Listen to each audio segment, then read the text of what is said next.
Morning guys. आज आपके साथ मेरा तीसरा दिन है। मैं मुकेश राघव। अभी आपको मौर्य साम्राज्य के बारे में मैं बता रहा था, जिसमें मैंने पहली वीडियो में आपको चंद्रगुप्त मौर्य बिंदुसार के बारे में बताया। दूसरी वीडियो में मैंने आपको अशोक तथा उसके अभिलेखों के बारे में बताया तथा उसके द्वारा किए हुए कार्यों के बारे में बताया। आज मेरा ये मौर्य साम्राज्य से रिलेटेड ये आखिरी वीडियो है, भाग 3। और इसमें मैं मौर्य प्रशासन के बारे में आपको बताऊंगा कि मौर्य प्रशासन कैसा था, कैसे कार्य करता था।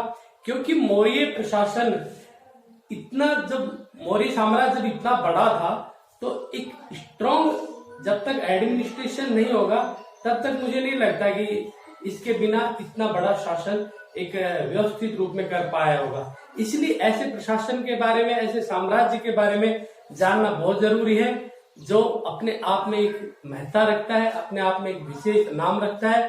क्योंकि जिस अखंड भारत की संकल्पना जो आचार्य चाणक्य ने एक प्रैक्टिकल वे में करके दिखाई थी, वही जो संकल्पना थी, किस बेस पे उन्होंने वहां का प्रशासन खड़ा किया और इसकी व्यवस्था किस प्रकार से थी, आज हम उसी मौर्य प्रशासन के बारे में आज आपको विस्तृत रूप से बताएंगे। प्यारे बच्चों, मौर्य प्रशासन की अगर बात करें तो इसकी जानकारी के जो स्रोत हैं, सबसे पहला स्रोत है अर्थशास्त्र, जो कि चंद्रगुप्त मौर्य के प्रधानमंत्री आचार्य चाणक्य द्वारा लिखा गया। उसने एक शासन का स्वरूप गठन किया कि शासन का स्वरूप कैसा होना चाहिए, शासन में क्या होना चाहिए, क्या पद होने चाहिए, इस तरह हर एक बात का लिखित रूप में उसने डिस्क्रिप्शन किया है। इसके अलावा मैगस्थनीज के इंडिका भी हमारे लिए इसका एक प्रमुख स्रोत है। प्यारे बच्चों, आज मैं इन्हीं स्रोत से जो मौर्य प्रशासन के बारे में जो जानकारी मिली उसके बारे में मैं आपको बता रहा हूं। देखिए, किसी भी प्रशासन के बारे में जानने से पहले उसको कुछ भागों में डिवाइड करते हैं। अगर मौर्य प्रशासन की बात करें तो मौर्य प्रशासन अत्यधिक केंद्रीकरण था, यानी कि सेंट्रलाइज था। और सबसे पहले हम उसी की बात करते हैं, केंद्रीय प्रशासन की। केंद्रीय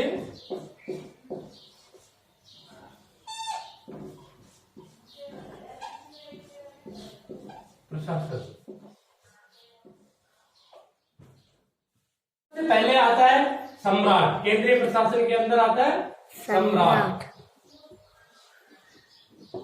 देखिए, जिस प्रकार से जो लोकतांत्रिक और राजनीतिक व्यवस्था में क्या होता है, लोकतांत्रिक व्यवस्था में जनता द्वारा व्यक्ति चुना जाता है। जैसे कि हमारे यहाँ कौन है, जनता द्वारा हम एमएलए और एमपी चुनते हैं। वे लोग जाके प्रधानमंत्री का चुनाव करते हैं तथा राष्ट्रपति का करते हैं। लेकिन उस समय ऐसा नहीं था, सम्राट था, वही सब कुछ होता था। राष्ट्रपति, जैसे कि हमारे यहाँ सर्वोच्च सेनापति तीनों सेनाओं का राष्ट्रपति होता है, और जो कार्यपालक शक्ति है वो किसके पास होती है, कार्यपालिका को इम्प्लीमेंटेशन वास्तविक रूप में कौन करता है, प्रधानमंत्री उसकी शक्तियों का यूज करता है, राष्ट्रपति का। तो लेकिन उस समय ऐसा नहीं था। सम्राट ही शासन का प्रमुख था।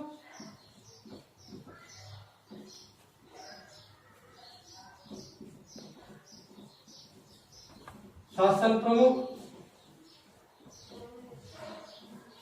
सर्वोच्च सेनापति,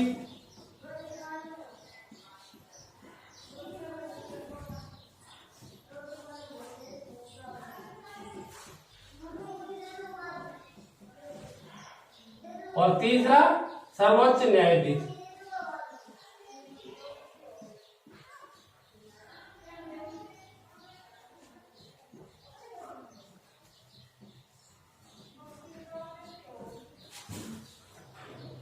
यानी कि कार्यपालिका, व्यवस्थापिका और न्यायपालिका तीनों कौन था, सम्राट ही था। तो शक्तियों का केंद्र सम्राट था। सम्राट को उसके कार्यों में सहयोग देने के लिए एक मंत्रिमंडल होती थी, और ये मंत्रिमंडल जिसमें मंत्रिमंडल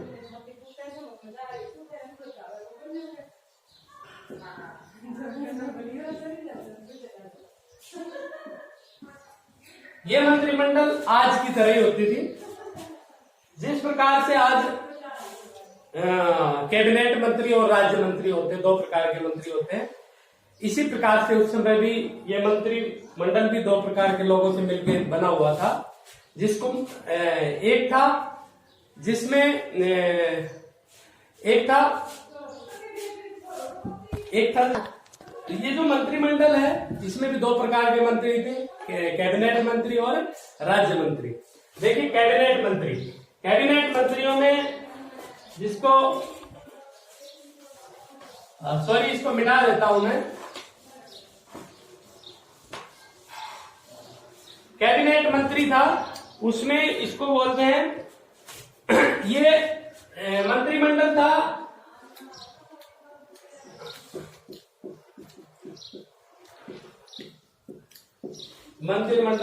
ये किससे मिलकर बनता था? सचिव प्लस अमात्य। ये अमात्यों से मिलकर बनता था। और इसमें जो कैबिनेट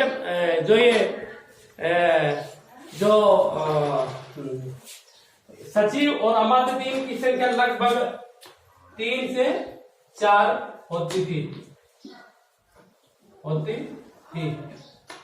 और इसको बोला जाता था मंत्रिसभा।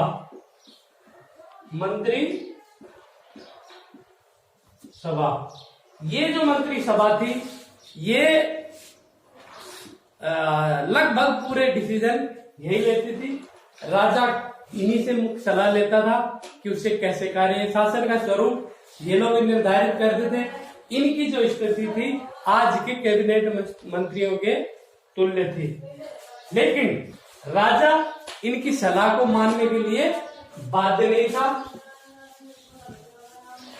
वो अपना यानी कि राजा इनके अधीन नहीं आता था, ये उसको सलाह देने के लिए होते थे। लेकिन इन द प्रैक्टिकली अगर बात करें तो राजा इन्हीं के साथ मिलकर पूरी शासन व्यवस्था चलाता था। इनको 48,000 वार्षिक पण एक मुद्रा का स्वरूप है जो उस समय होता था, वो मिलता था। ये तो था कैबिनेट जो मंत्री थे उनकी स्थिति। अब दूसरी हम मंत्री परिषद।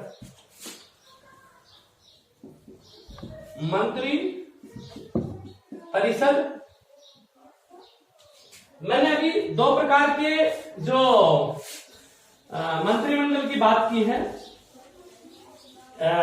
कैबिनेट मंत्री और राज्य मंत्री। तो कैबिनेट में तो वो अमात्य और कुछ सचिव थे, लेकिन जो मंत्री परिषद है इसमें ये लोग राज्य मंत्री, आज के वर्तमान में जो राज्य मंत्री होता है इसकी जो सिचुएशन होती है सेम उसी की तरह होती थी। और ये मंत्री परिषद में कुल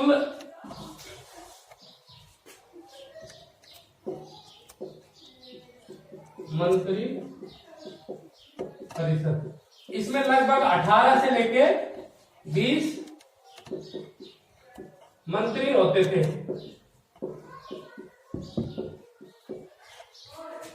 ये मंत्री अपने विभाग के अध्यक्ष होते थे। कौटिल्य के अर्थशास्त्र के अनुसार, कौटिल्य के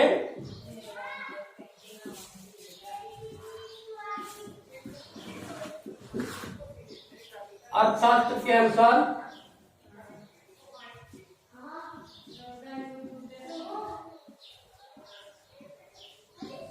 इनकी संख्या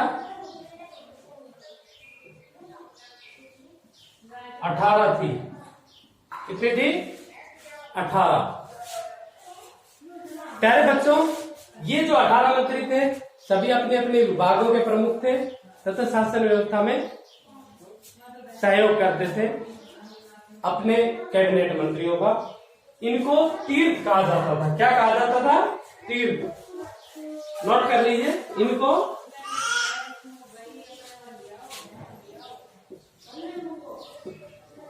इन्हें तीर्थ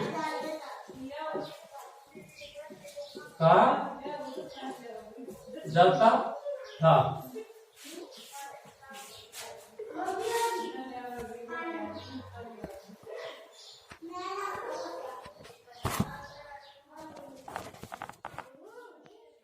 तो मैं केंद्रीय मंत्रिमंडल के बारे में बता रहा था। ये मंत्रिमंडल दो प्रकार के होते हैं, एक जो कैबिनेट स्तर के होते थे और दूसरे राज्य मंत्री।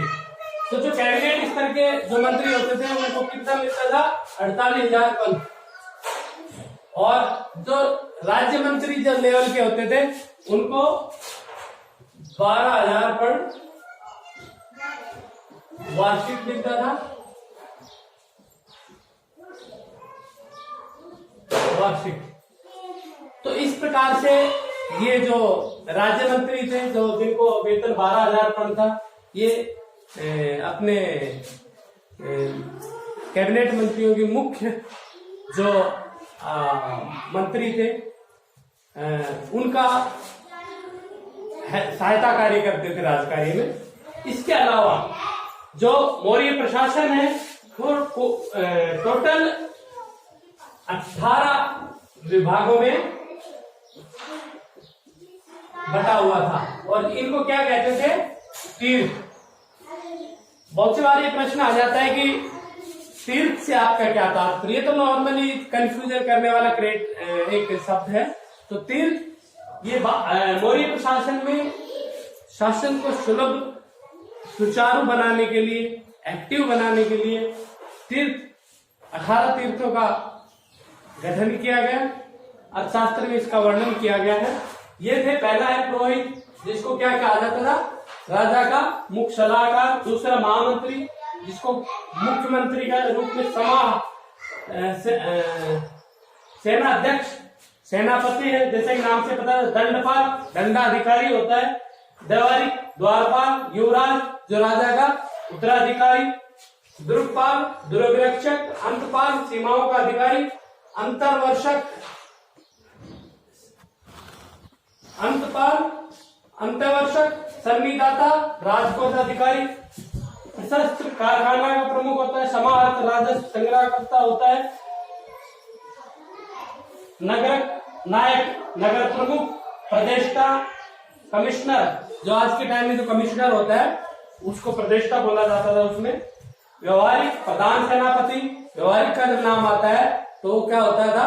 प्रधान न्यायाधीश, सॉरी प्रधान न्यायाधीश को व्यवहारिक बोला जाता था। पौर, पौर जैसे कि आज महापौर ये होता है, उसी प्रकार उस समय भी जो पौर होता था वो क्या कहलाता था? नगर का जो कोतवाल या नगर प्रमुख कहलाता था। मंत्रिमंडलाध्यक्ष, मंत्रिमंडल का अध्यक्ष। और कर्मांतिक, जो खनन कारखानों इनकी व्यवस्था को देखता था। प्यारे बच्चों, इस प्रकार से जो मौर्य प्रशासन है टोटल 18 तीर्थों में बटा हुआ था और इन सभी का एक प्रमुख होता था जो क्या कहलाता था? अमात्य। क्या कहलाता था? अमात्य। इसके बाद 27, इसके बाद हाँ, तो नेक्स्ट हम बात करते हैं अधीक्षक। ये लगभग 27 होते थे और इन लोगों का जो वार्षिक वेतन, इनकी संख्या 27 होती थी। अधीक्षकों की संख्या कितनी होती थी? 27। और इन्हें 1,000 वार्षिक पद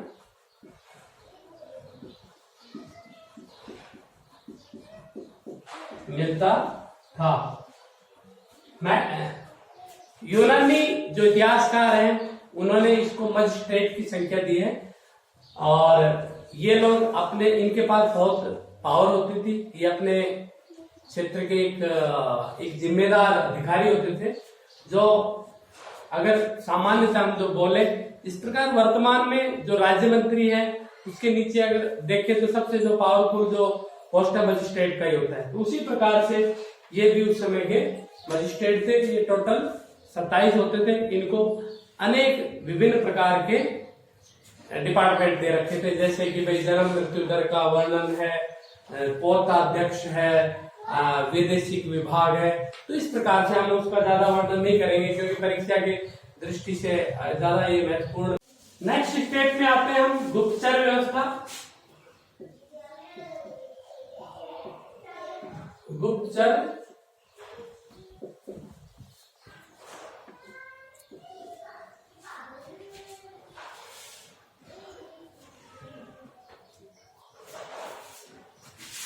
देखिए, किसी भी शासन को स्थायी रूप देने के लिए, उसको मजबूती देने के लिए प्रत्येक शासन को एक गुप्तचर व्यवस्था की या पुलिस व्यवस्था की, गुप्तचर व्यवस्था या पुलिस व्यवस्था या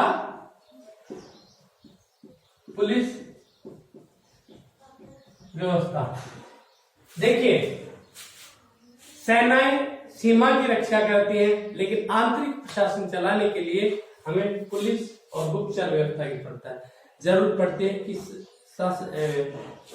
राज्य में कहीं विद्रोह तो नहीं हो रहा है, राज्य में कहीं जनता को अत्याचार नहीं किया जा रहा है, राज्य में कहीं गलत कार्य तो नहीं हो रहा है जो शासन के लिए हानिकारक हो। इसलिए प्रत्येक जो शासन होता है उसमें पुलिस और गुप्तचर व्यवस्था की स्थापना होती है। भारत में भी आप देखते हैं, जैसे केंद्रीय पुलिस है, IPS वगैरह है, ये सब स्टेट लेवल पे अलग अलग अपनी गुप्तचर व्यवस्थाएं और पुलिस व्यवस्थाएं होती हैं। सेंटर में जो हमारी raw analysis research and analysis wing है, राज जिसको बोलते हैं, वो भी इस तरह एक पुलिस इंटेलिजेंस विभाग है। इस प्रकार से हम ये उस समय भी इस प्रकार की व्यवस्थाएं होती थी। और इसमें पुलिस ये दो तरह के होते थे। एक होते थे जो आम जनता की जो रक्षा करते थे, पुलिस को क्या कहा जाता था? रक्षित। और दूसरा क्या होता था? गुप्तचर। और गुप्तचर को क्या कहते थे? गूढ़ पुरुष। यानी कि गूढ़ पुरुष वो होते हैं जो बहुत इंटेलिजेंट होते हैं, जिनको बहुत विभिन्न प्रकार की परीक्षाओं के द्वारा गुजार के ऐसे इंटेलिजेंट व्यक्ति सिलेक्ट किए जाते हैं, उनको गुप्तचर विभाग में नियुक्त किया जाता है। इसलिए इनको गूढ़ पुरुष कहा जाता है। और ये गूढ़ पुरुष थे, यानी कि गुप्तचर, ये दो तरह से, एक था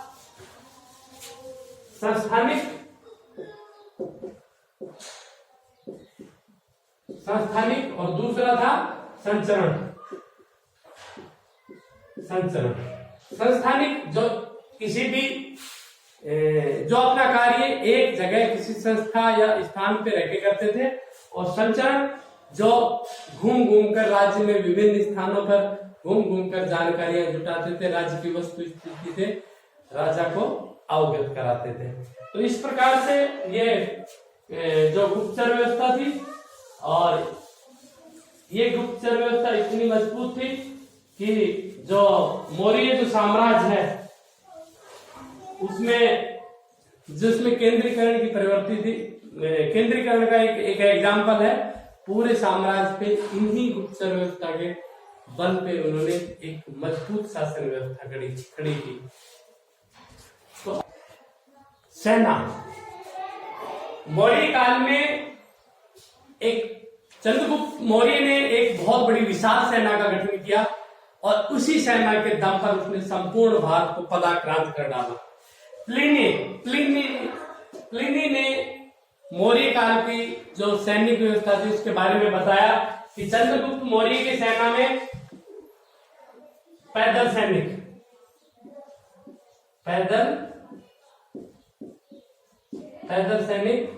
कितने थे? सैकड़ा, हजार, लाख, 6 लाख। कितने थे? 6 लाख।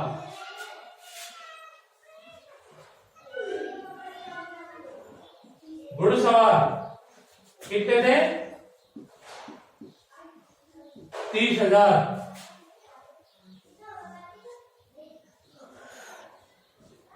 हाथी सेना, जिसको अस्थि सेना भी बोलते हैं, ये कितने थे? 1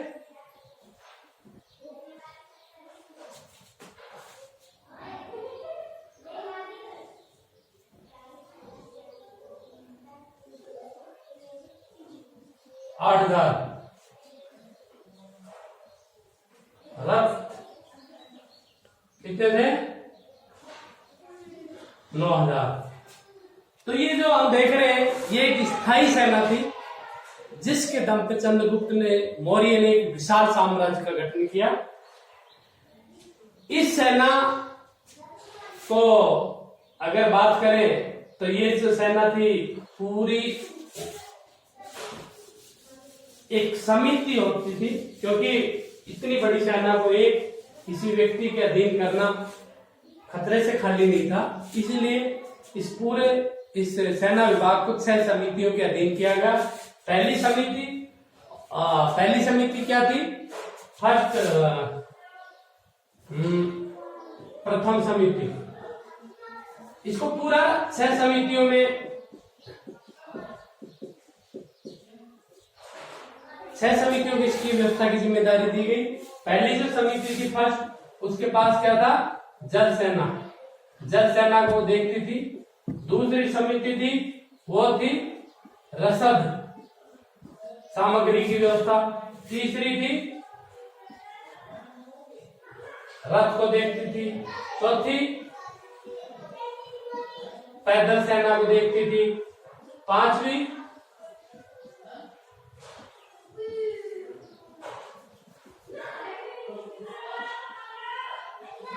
हाथी सेना को देखती थी। और छठी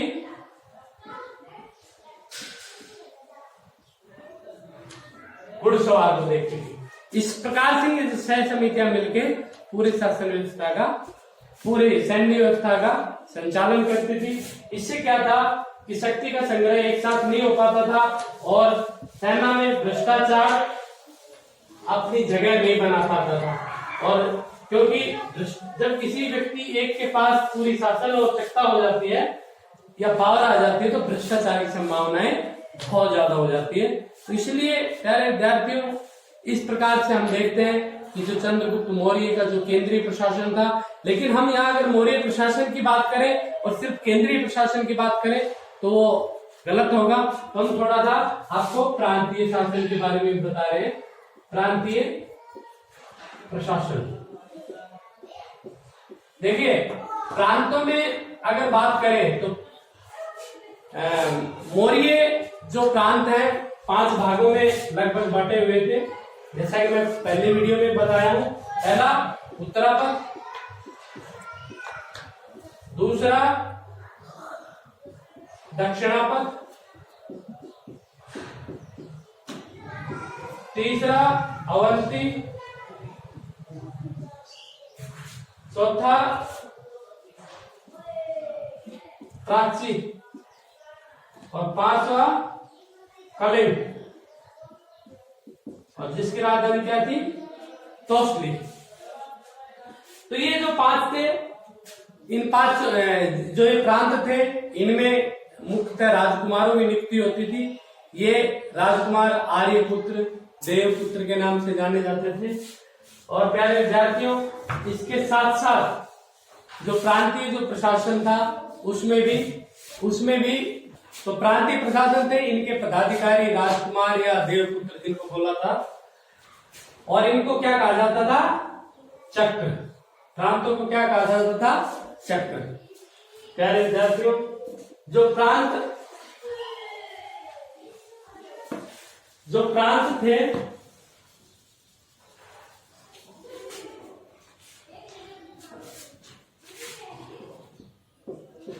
प्रांत किसमें बटे हुए थे? सभी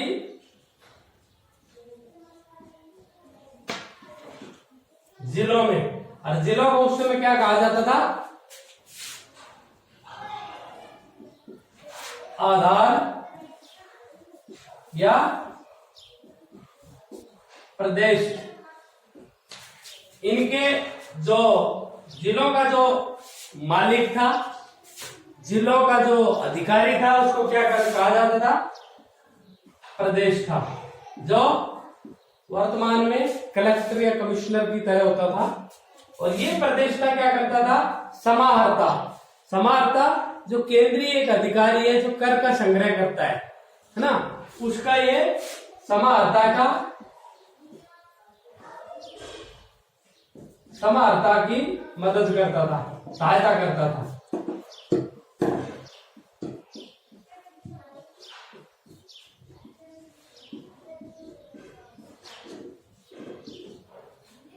इसके साथ साथ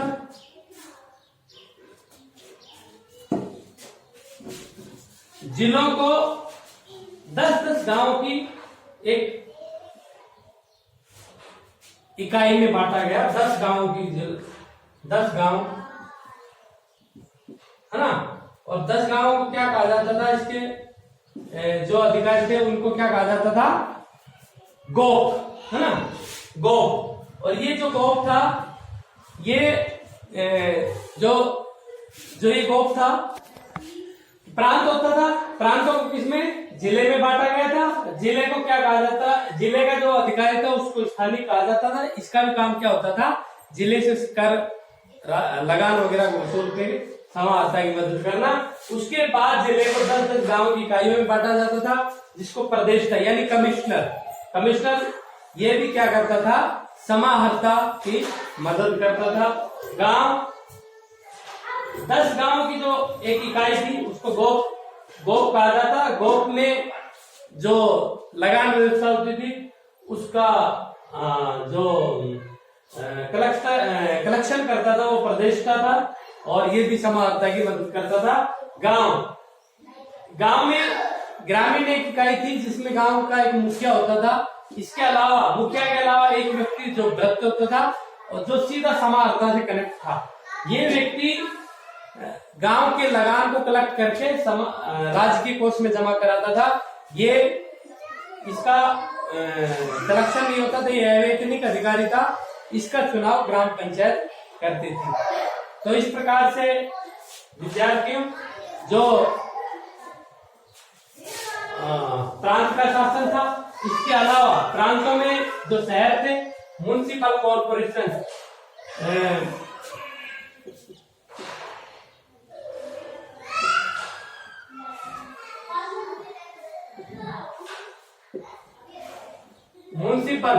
म्युनिसिपल का अगर बात करें तो म्युनिसिपल का शासन भी एक समिति द्वारा नियंत्रित होता। ये समितियां 6 भागों में बांटी गई थी, और ये जन्म दर, मृत्यु दर, इसके साथ साथ जो दूसरे अन्य कार्य थे उनको नियंत्रित करती थी, उनको पूर्ण करती थी। इस प्रकार से हम देखते हैं। प्यारे बच्चों, मैं ये वीडियो ज्यादा लंबी नहीं खींचूंगा, क्योंकि लंबी वीडियो मुझे लगता है कि छोटे छोटे भागों में अगर हो तो उसको आप लोग ज्यादा रुचि के साथ देखते हैं। तो इस प्रकार से हम देखते हैं जो मौर्य प्रशासन है उसका मैंने आपको सबको बताया कि किस प्रकार से ऊपर से नीचे तक एक स्ट्रॉन्ग केंद्रीय व्यवस्था थी, और इस केंद्रीय व्यवस्था, मजबूत केंद्रीय व्यवस्था के माध्यम से उन्होंने भारत में एक मजबूत शासन व्यवस्था दी जो एक लंबे समय तक चली। इसलिए आज उसका नाम इतिहास में गौरव के साथ किया जाता है। जय हिंद।